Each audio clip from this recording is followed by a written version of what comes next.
আল্লাহ তাআলা যেন আপনাদের উপস্থিতিকে কবুল করুক, সকলে পড়ি আমিন।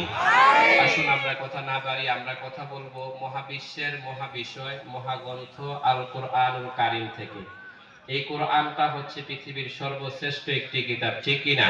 পৃথিবীর সব থেকে পঠিত যে কিতাব, এই কিতাবটি হচ্ছে আল কোরআনুল কারীম। হাদিস শরীফে আসছে মান ক্বালা সাদাকাবি, যে ব্যক্তি কোরআন দিয়ে কথা বলে সঠিক বলে। ওয়ামান আমিলা উজিরবি, যে ব্যক্তি কোরআন দিয়ে আমল করে সঠিক আমল করে। ওয়ামান হাকামা আদালাবি, যে ব্যক্তি কোরআন দিয়ে বিচার করে সে সঠিক বিচার। মা আদরাকা মাল কারিআ ইয়াউমা বুসুস। আল্লাহ তাআলা বললেন আল কারিআ, মাল কারিআ, ওমা মহা দুর্ঘটনা। আপনাদের এই গোবরাছড়ায়, এই কুচবিহারে বিভিন্ন সময় বিকট আওয়াজ হয় না?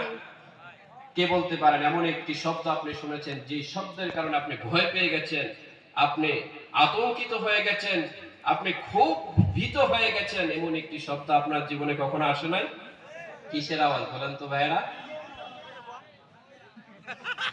বলে ঠাড়া।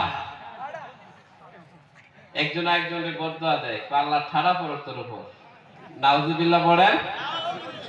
কিন্তু শুদ্ধ বাংলায় হচ্ছে বজ্রপাত।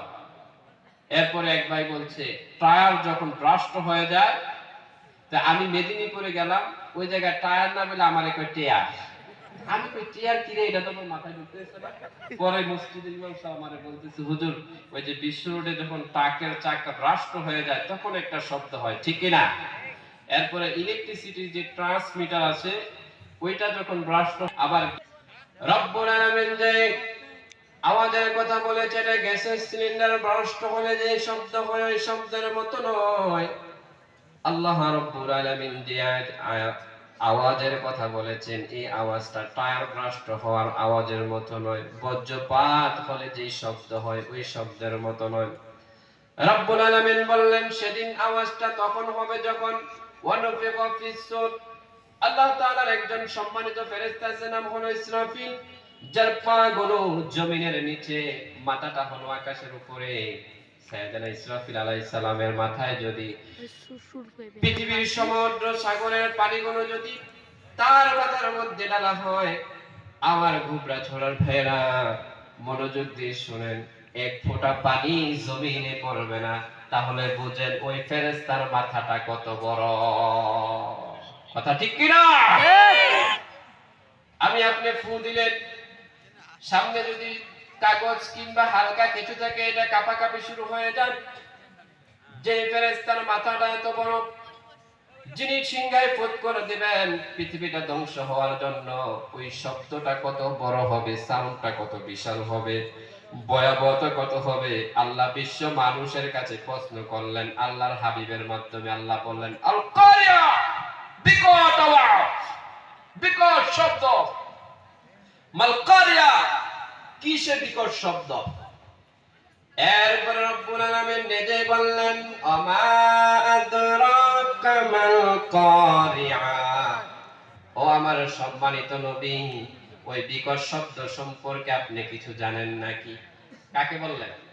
নবীকে বললেন। বললেন ও আমার সম্মানিত নবী, ওই বিকট শব্দ সম্পর্কে আপনি কি কিছু জানেন নাকি?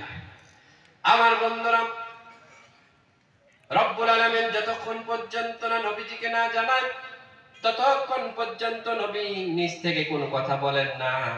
আমার নবী তার ৬৩ বছর জিন্দেগিতে যতগুলো কথা বলেছে নবুয়তের পরে, সবগুলো কথা আল্লাহর পারমিশন ছাড়া, একটা কথাও আল্লাহর পারমিশন ছাড়া, উইদাউট পারমিশন ছাড়া কথা বলে নাই।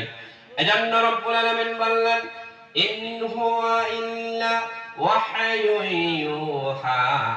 আল্লাহ তাআলা যখন বললেন ও নবী আপনি কি ওই কিয়ামত সম্পর্কে জানেন নাকি? নবী চুপ রইলেন। এরপর আল্লাহ রাব্বুল আলামিন নিজেই ওই ব্যাপারে বলা শুরু করলেন। রাব্বুল আলামিন বললেন ইয়াউমা ইয়াকুনুন নাসু কাল ফারাশিল মাবসুস, সেদিন মানুষগুলো বিক্ষিপ্ত পতঙ্গের মতো, পঙ্গপালের মতো নিক্ষিপ্ত হয়ে যাবে। আজকে আপনারা এই মাহফিলের মধ্যে বসে আছেন, এটার মধ্যে একটা মাত্রা আকর্ষণ শক্তি আছে। কি আছে? মাত্রা আকর্ষণ শক্তি আছে। আপনি যখন চাঁদের দেশে চলে যাবেন, আপনি আপনাকে ব্যালেন্স করতে পারবেন না। আপনি এদিকে চলে যাবেন, ওদিকে চলে যাবেন, হাওয়ায় বাঁচতে থাকবেন। এখানে আল্লাহ তাআলা এমন একটা শক্তি দিয়েছেন, যে শক্তির কারণে মানুষ জমিনের মধ্যে চাষাবাস করতেছে, মানুষ জমিনের মধ্যে বসবাস করতেছে। ঠিক